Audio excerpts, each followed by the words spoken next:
Hi everyone, my name is Camila. I'm 32 years old. I need to tell you about Tuesday dinner because that's when everything crystallized. That's when I understood with perfect clarity that I'd spent 26 years invisible in my own family. My brother Marcus called in on video. He was glowing, practically vibrating through the screen. We found a house, he announced, and Mom actually squealed. Actually squealed like he'd cured cancer instead of just locating a 3-bedroom ranch in a decent suburb. Show us. Mom demanded, and Marcus panned his phone across granite countertops and hardwood floors. Dad leaned forward, reading glasses perched on his nose like a judge reviewing evidence. I sat at the end of the table, fork halfway to my mouth, pot roast cooling on my plate. How much do you need, son? Dad asked. His voice had that warm honey quality he reserved for Marcus. Only for Marcus. $100,000 would close the gap, Marcus said. We've got good credit, but the down payment. Consider it done, Dad interrupted. We'll wire it tomorrow morning. This is an investment in your future, Marcus. You're building something real. I set my fork down. The ceramic clicked against the plate, loud in my ears but apparently inaudible to everyone else. What about me? I asked quietly. 3 faces turned toward me like I'd started speaking Mandarin. What about you? Dad's warmth evaporated instantly. I still have student loans, I said. My voice stayed even through practice. Interest at 6.8%. I'm working 2 jobs. You refused to help with school. You said it wasn't a good investment. You went to state school, Dad said, dismissive. For graphic design. Unserious. I asked for $15,000 for tuition, I continued. You gave me an Applebee's gift card for Christmas that year. Marcus got the BMW. Marcus was studying business. Mom cut in, defensive now. Real career prospects. You were always so artistic. She said it like a diagnosis. Marcus shifted on screen, uncomfortable maybe, but silent. Always silent when it mattered. I paid my own way through everything, I said. My hands felt cold. I worked campus catering. I worked retail on weekends. I graduated with $42,000 in debt and you gave me a $50 Visa gift card at graduation. You should be grateful we came to your graduation at all, Dad said. His voice had gone hard. You've been a disappointment since you were 16, Camila. You chose the easy path. State school. Art classes. Now you're what? Designing greeting cards. I'm a senior designer at a tech firm, I said quietly. I make $78,000 a year. And Marcus makes $140,000, Dad countered. That's the difference between ambition and mediocrity. That's what failure feels like, Camila. What you're feeling right now. The room tilted slightly. Not metaphorically. The actual room seemed to shift on its axis. No one argued with him. Mom studied her napkin. Marcus had gone quiet on the screen, probably muted himself. I stood up. My chair scraped against hardwood. I'm finished with this dinner. Don't be dramatic, Mom said, but I was already walking toward the door. Camila, sit down, Dad commanded. We're not done discussing. I am, I said. I didn't raise my voice. I didn't slam the door. I just left. The night air bit clean and cold. I didn't have my coat. I walked to my car. A 2011 Honda Civic with 140,000 miles and a check engine light I couldn't afford to diagnose. And I drove to my studio apartment. Rent was $1,400 a month. My second job was doing freelance design work until 2 a.m. most nights. I had $126,000 in savings. No one in my family knew that. I'd been saving since I was 19. Every graduation gift from aunts and uncles. Every tax return. Every freelance check. Every raise. I lived like a monk, drove a failing car, ate rice and beans, and I saved. Because somewhere deep down I'd always known I'd need to save myself. That night I made 3 decisions. First, I changed my phone number. Second, I blocked every family member on every platform. Third, I started looking at property. Mrs. Chun from my apartment building found me crying on the stairs 2 days later. She was 73, had lived through the Cultural Revolution and didn't tolerate nonsense. What happened? She asked, settling beside me with surprising grace for someone with arthritis. I told her everything. The dinner. The $100,000. The casual cruelty. That's what failure feels like. She listened until I finished. Then she said, "You know what failure actually feels like? Staying. Letting them continue. You're already successful, Camila. You just haven't given yourself permission to see it." "I feel like I'm abandoning them," I admitted. "They abandoned you first," she said simply. 26 years ago. You're just finally noticing." She patted my hand. "What would you do if you were free?" The answer came immediately. "Buy land. Grow something." "Then do that," Mrs. Chin said. "Life is too short to wait for people who don't see you to suddenly open their eyes." 3 weeks later I found the property. 40 acres in the foothills, 2 hours from the city. Foreclosure sale. The farmhouse was a disaster. Peeling paint, rotted porch, kitchen from 1973, but the land was good. The previous owner had been an organic farmer who'd lost everything in a divorce. The price was $380,000. I bought it cash. I kept my tech job, they let me go remote 3 days a week, and I spent every other moment on that property. Weekends smelled like sawdust and primer. My Spotify playlist learned every wall. I sanded floors on my knees for 6 weeks. The grain rose under patient, deliberate passes. I learned to tile. I learned to plumb. I watched YouTube videos until 3 a.m., then practiced the next day. Tom, my neighbor 3 miles down the road, started showing up with tools and advice. He was 68, had farmed for 40 years, and had the kind face of someone who'd chosen kindness deliberately after seeing its alternative. "You thinking crops or livestock?" he asked one Saturday while helping me replace a fence post. "Both maybe," I said. "I keep thinking about lavender." His eyes lit up. "Smart. Lavender's gold if you do it right. Drought tolerant. Multiple harvests. Value-added products." He paused. "I'll teach you beekeeping too. Lavender and bees, that's a marriage made in heaven." So Tom taught me beekeeping. Calm hands, slow breath, steady frames. The bees hummed their approval and I found I could breathe fully for the first time in years. I started therapy with Dr. Walsh. She specialized in family estrangement and complex trauma. "Your parents' voices colonized your thoughts," she said during our 4th session. "Let's evict them gently." We worked on boundary scripts. No is a complete sentence. We worked on evidence folders.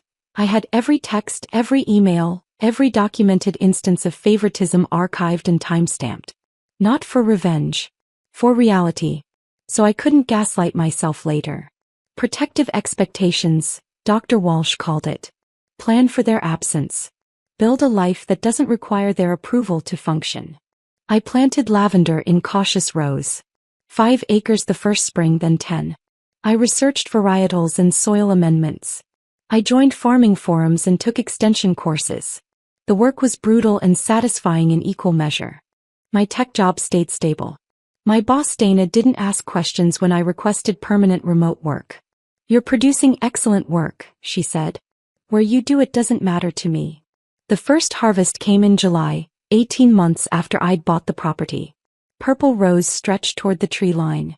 The scent filled the valley. Tom helped me cut and bundle. We worked dawn to dusk for a week and I sold everything at farmers markets within a month. The farm paid for the farm that first year. I hired 2 employees. Emma, a college student who needed flexible hours, and Tyler, who was aging out of foster care and needed steady wages and real training. I paid them $22 an hour. I extended hours when Emma needed tuition savings. I wrote Tyler a reference letter for community college that made him cry. "Why are you helping me?" he asked. "Because someone should have helped me," I said. "And because you're worth investing in." The farmhouse transformed. I'd restored the oak floors, updated the kitchen, added solar panels. 3 hives became 6. I got goats as a lawn crew. They had personalities and opinions, mostly about what constituted acceptable fencing. I didn't contact my family once. Not on holidays. Not on birthdays. My phone number stayed changed. My social media stayed dark. I slept through the night for the first time since I was 12. 2 years and 3 months after that Tuesday dinner, my brother Marcus took a wrong turn trying to find a wedding venue in the foothills. He drove past my property. Lavender rose in perfect rows. The tin roof gleamed. My truck sat in the drive. The farmhouse looked settled, permanent, real. He took a photo. An hour later my new phone rang. A number I didn't recognize. I almost didn't answer. But I was expecting a call from a bulk buyer, so I picked up. Camila. My father's voice. Thin with surprise. How did you get this number? I asked evenly. Marcus saw your place, he said, ignoring my question. He said, is that really yours? The 40 acres. Yes. How did you? We didn't know you'd moved. You weren't supposed to, I said. Silence on the other end. Then, I checked the property records. The appraisal says $2.3 million. It does, I answered. How did you afford that? Did you marry someone? Take out loans. I bought it cash, I said. Saved for 7 years. Worked 2 jobs while you told me I was a failure. Renovated it myself. Built a business. A business. Lavender Farm. 6-figure revenue last year. This year's looking better. I kept my voice steady, factual. I also kept my tech job. They let me work remote. Why didn't you tell us? His voice had shifted. Not quite warm, but softer. Calculated soft. Because you never asked, I said. In 2 years no one called. No one checked. You got what you wanted. My absence. That's not fair, he started. I have to go, I said. I have a harvest to manage. Wait, Camila, we should talk. We can help you expand. Contacts. Capital. Real guidance this time. No, I said simply. I don't want your involvement. Don't be childish, my mother's voice cut in. She grabbed the phone. We're family. You said I was a failure, I reminded her. My voice didn't shake. Dr. Walsh would be proud. At Tuesday dinner. You sat there while Dad said, that's what failure feels like. You said being artistic was a diagnosis.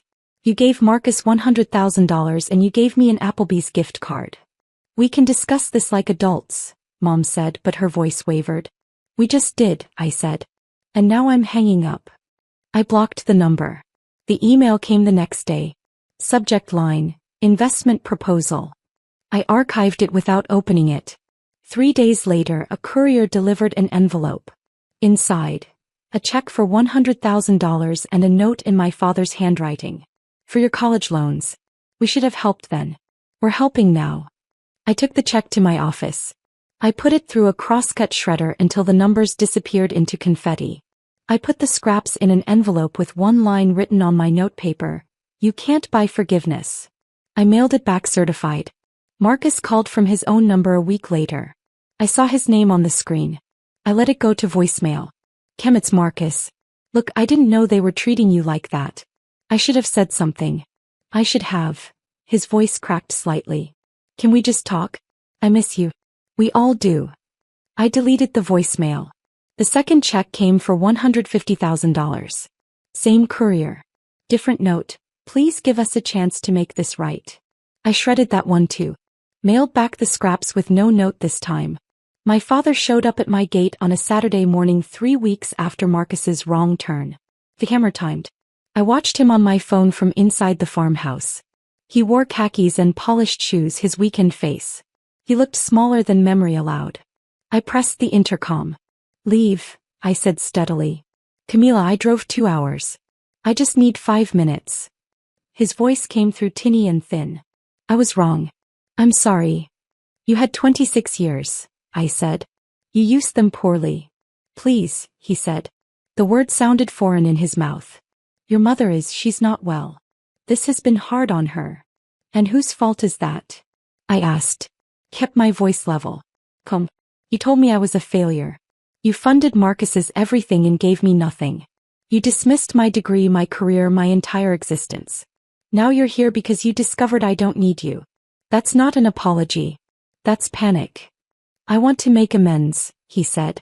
Forgiveness isn't reconciliation, I said quietly. It isn't access. I've forgiven you for my own peace. But that doesn't mean you get to come back into my life. We're your family, he said, and now his voice had an edge. The old authority trying to resurface. No, I said. Mrs. Chin is family. Tom, who taught me beekeeping, is family. Emma and Tyler, who work beside me, are family. Jennifer and Mark, who invite me to holidays, are family. You're just people I used to know who hurt me consistently for decades. I turned off the intercom. I watched him stand at the gate for 11 minutes. Then he got in his car and left. The voicemails continued. 17 from my mother over one weekend. 6 from Marcus. 3 from my aunt asking what was wrong, couldn't we just talk like family? I blocked each number as it appeared.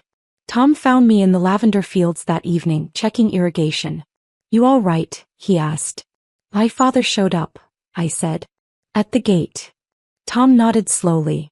What did he want? Access, I said. Now that he knows what I've built. And what did you tell him? That access is earned, not presumed, I said. Not purchased. Tom smiled, the kind of smile that held decades of hard-won wisdom. That's exactly right. He paused. You know, my daughter didn't talk to me for 5 years after her mother and I divorced. I'd hurt her. Made choices that prioritized my pain over her stability. When she finally reached out, you know what I didn't do? What? Show up demanding forgiveness because we shared blood, Tom said. I apologized. I took responsibility. I gave her space. I let her decide if and when I earned my way back. That's what love does. It waits. It respects. It doesn't demand. They're not going to wait, I said. Then they're not going to get what they want, Tom said simply. And that's their problem, not yours. The emails escalated. My father sent a business proposal. He wanted to partner on expanding the farm. He'd contribute expertise and capital for a stake in the business. I replied once, the farm is not for sale. Do not contact me again. My mother sent a long email about family legacy, about how I was breaking her heart, about how she'd given me life and I owed her at least a conversation. I didn't reply. Dr. Walsh had warned me about Darvo. Deny, attack, reverse victim and offender. They'd make themselves the wounded party. They'd rewrite history. I had my evidence folders. I had my time-stamped receipts. I had my truth. Marcus tried a different approach. He sent photos of us as kids. Him teaching me to ride a bike, us at Christmas family vacations I'd forgotten. We used to be close, he wrote. Don't throw away everything because of money. I stared at those photos for a long time. Then I wrote back the only message I'd send him. We were never close, Marcus. You were the sun and I was expected to orbit. Every photo you sent, I can tell you what happened before or after that ruined it. The bike photo? Dad yelled at me for 10 minutes because I scratched the paint. The Christmas photo? That was the year you got the BMW and I got the gift card. The vacation? You and Dad went deep-sea fishing while Mom took me to outlet malls and complained about my weight. Those weren't good memories. They were performances. I'm done performing. He didn't respond. The 4th month after the discovery, a reporter contacted me. She was writing an article about adult estrangement from parents, the hidden epidemic no one talked about. Someone had suggested my story. I agreed to be interviewed on the condition of anonymity initially, but halfway through I changed my mind. Use my name, I said. Use everything. The article ran in a major Sunday magazine. The hidden cost of family loyalty. My full name. My story. The $100,000 for Marcus. The Applebee's gift card for me. That's what failure feels like. My farm. My success. My boundaries. The article went viral. My inbox flooded with messages from strangers. This is my story too. Thank you for saying it out loud. I thought I was the only one. My father sent one email after the article published. Subject, how could you? I didn't open it. My mother called from a new number. I answered because I didn't recognize it. You've humiliated us, she said. No greeting. Everyone we know has read that article. Your aunt called crying. Marcus's colleagues are asking him about it. How could you air private family business? You made it private business when you treated me like I didn't exist, I said calmly. You made it private business when you funded Marcus's entire life and told me I was a failure. I just made it public truth. We'll never forgive this betrayal, she said. Then we finally agree on something, I said and hung up. I blocked that number too. The harvest came again. Year 3 on the property. The fields were established now, mature. Emma and Tyler worked beside me, along with 3 new part-time workers I'd hired for the season. We cut and bundled in efficient rhythms. The market orders had tripled. I'd added value-added products. Lavender honey from Tom's teaching, essential oil through a co-op partnership, dried bundles that sold at boutique shops. The farm generated $220,000 in revenue that year. After expenses and payroll, I cleared $140,000 profit. The same amount Marcus made in salary at his corporate job. Except I own my land. I own my business. I owed nothing to anyone. Emma left for UC Davis that fall on a scholarship for sustainable agriculture. I kept her summer position open. You'll always have work here, I told her. Tyler enrolled in community college for environmental science. He showed me his schedule with trembling hands. I never thought I'd be able to go, he said. You earned it, I said. Keep going. The farmhouse felt settled now. I'd planted a garden, vegetables and herbs, cherry tomatoes that Tom said would take over the world if I let them. I cooked meals I actually tasted. I invited neighbors over. I hosted a harvest dinner with 30 people crowded around tables in the barn. Mrs. Chin came 3 hours on the bus. She brought soup and a check for $500. An investment, she said when I tried to refuse. I invested in you. You multiply everything you touch. I framed that check. I didn't cash it. Jennifer and Mark, the couple who ran the farm 2 properties over, became the kind of friends who showed up with coffee and stayed for hours. Their kids called me Aunt Camilla. I taught their daughter Emma Rose to identify lavender varieties. She was 7 and asked careful, curious questions. Why didn't your family come to the harvest dinner? She asked once. Because they're not part of my life anymore, I said honestly. Did they do something bad? They did a lot of small bad things for a very long time, I said. Until it added up to something I couldn't carry anymore. She thought about this seriously. My teacher says family is who loves you, not just who you're related to. Your teacher is very smart, I said. 6 months after the article, my father sent a final letter. Not email. Actual paper, actual stamps. I recognized the handwriting on the envelope. I sat on my porch for 10 minutes before opening it. The goats watched me judgmentally. The sun set low over the purple rose. The letter was 3 pages. Handwritten. It started with, Dear Camila, and ended with, Your father who loves you. In between, it said everything I'd needed to hear at 16, at 22, at 28. It acknowledged the favoritism. It admitted the cruelty of that dinner. It recognized the years of dismissal. It apologized. It also asked, carefully, humbly, if we could start over. Not as we were, but as something new. Rebuilt from honesty instead of obligation. I read it 3 times. Then I wrote back. 1 page. Thank you for this letter. I've waited a long time to hear these words. I forgive you. I genuinely do. But forgiveness isn't reconciliation. It isn't access. It isn't a relationship. I've built a life here that works. I've built a family that sees me. I've built peace that doesn't require your approval or your presence. Maybe someday that will change. But not today. Not this year. Maybe not ever. I hope you understand. I hope you're well. But I need you to understand. The gate code won't change. The blocked numbers will stay blocked. This is my boundary. This is my life. I'm keeping it. I signed it Camila, and mailed it without a return address. Year 4 on the farm. The lavender stretched toward the tree line in established rows. I'd added 15 more acres in production. The business had grown to include workshops. People paid $150 for a day learning lavender cultivation, beekeeping basics, farm-to-table cooking using the property's herbs. I hired a part-time manager, Chris, who'd left a corporate job for farm work and never looked back. We walked fence lines at dusk checking gates. The goats followed like nosy neighbors. You ever regret it? Chris asked once. Cutting your family off? No, I said honestly. I regret I had to. I regret they made it necessary. But I don't regret the choice itself. That's pretty healthy, Chris observed. Therapy, I said. Lots and lots of therapy. The tech job remained part-time now. Dana had promoted me to creative director with a contractor agreement that let me set my hours.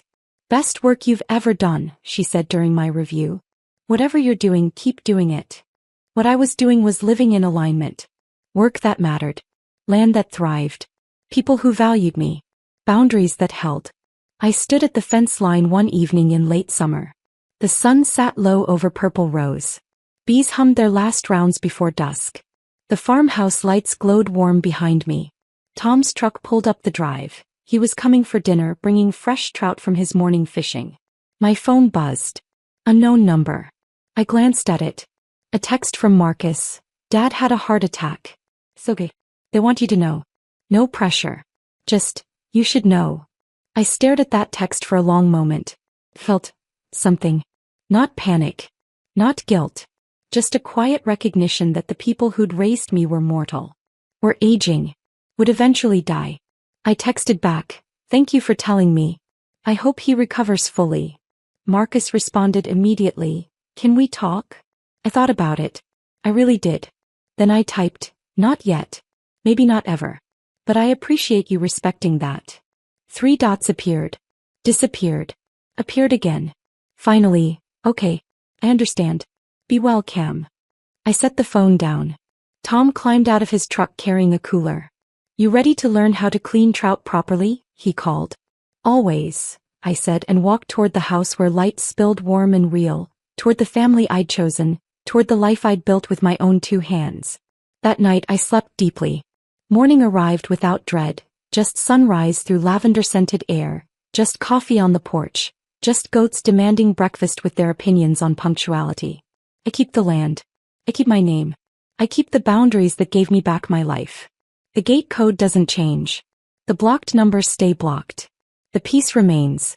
And the lavender? The lavender just keeps growing, purple and persistent and mine. Sometimes failure looks like leaving. Sometimes success looks like a field of flowers no one expected you to plant. I planted them anyway. I keep them anyway. I'm keeping them still.